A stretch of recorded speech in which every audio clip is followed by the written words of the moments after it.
The 2022 Prince Mahidol Award Conference, Building the World We Want. Humanity is facing many challenges, ranging from COVID-19 to climate change, and from natural resource depletion to social inequity. The Prince Mahidol Award Conference is an annual event held in Bangkok, where leaders and experts meet to discuss global challenges. This year, the theme was The World We Want: Actions Towards a Sustainable, Fairer, and Healthier Society. The opening session centered around 6 megatrends: changing population, changing demographics, urbanization, climate change, land use change, and transformative technologies. The panelists explored the relationships between these issues and how to address them through leadership, policymaking, and collective action.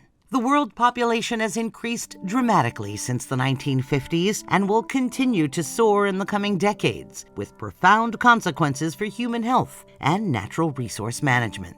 The rise in the world's population has also been accompanied by demographic changes. Statistics show that the population is getting older, which coincides with a rise in non-infectious diseases such as diabetes, strokes, and Alzheimer's disease. Such changes in demographics are thus likely to significantly impact global health, requiring more researchers to shift their focus to these diseases. A third change forecasted by experts is the rise in megacities. This profound change is already posing significant challenges, such as increasing pollution and related urban diseases. Another pressing global issue is climate change, which is already producing extreme weather conditions and having serious repercussions on health. The 21st century will also be marked by radical changes in land use. Natural habitats are substantially decreasing as more land is needed for agriculture. Such changes are associated with species extinction and hotspots for diseases. The final megatrend discussed at the 2022 Prince Mahidol Award Conference is the rapid development of transformative technologies, such as artificial intelligence. These technologies could be essential in overcoming world challenges by helping to forecast natural disasters, monitor the environment, and advance medical procedures.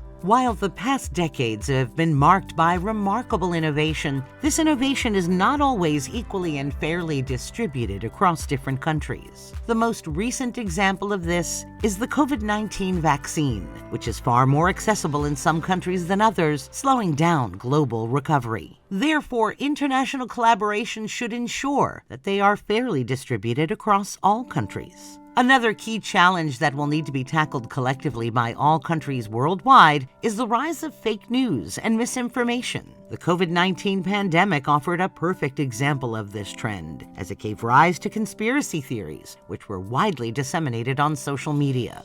Many of the conference's panelists emphasized the need to bring diverse stakeholders together, including people who are well acquainted with various world issues and experience them every day. To identify tangible solutions to global issues, all sectors will also need to come together and share their knowledge. Even when discussing a particular issue such as climate change, leaders should ideally consider the views of experts in various disciplines. While all speakers emphasize the need for unity, the current geopolitical landscape might not be helping to achieve this. Over the past decade, many governments have stopped prioritizing global issues in favor of national problems.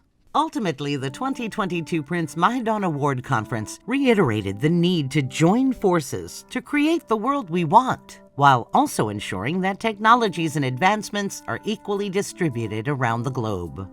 As panelist Ayowadi Olatunbozun Alakija concludes, to create the world we want going forward, we need to welcome transformative leadership. We also need to ensure that a life in Mumbai is worth the same as a life in Brussels, or that a life in Lagos is worth the same as a life in London. To do that, we need the voices of the global south to be at the table. We need to have the whole world together as one. That is the world we want.